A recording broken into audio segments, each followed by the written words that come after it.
இருக்க இடம் கொடுத்தா படுக்க பாய் கேட்பானா.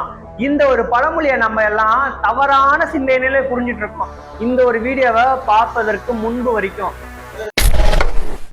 இந்த ஒரு பழமொழிக்கான அர்த்தத்தை நீங்க தெரிஞ்சுக்கணும் அப்படின்னா நம்ம ஐடியா ஃபாலோ பண்ணிட்டு நம்ம வீடியோக்கு ஒரு லைக் போட்டு தொடர்ந்து வீடியோ பாருங்க.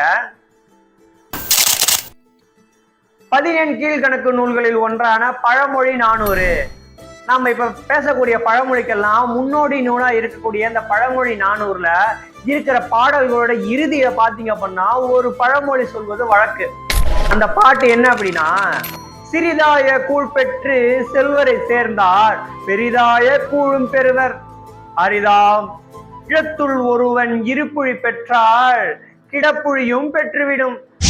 இப்ப நம்மளே ஒரு இடத்துல போய் ஒரு வேலை பார்க்கறோம் அப்படின்னா வச்சுக்கோங்களேன், ஒரு குறைவான ஊதியத்துல வேலை பார்த்தாலும் கூட அங்க நம்ம திறமையின் மூலமாக உயர்வான ஊதியம் வாங்குவதற்கான வாய்ப்பு இருக்கு இல்லைங்களா?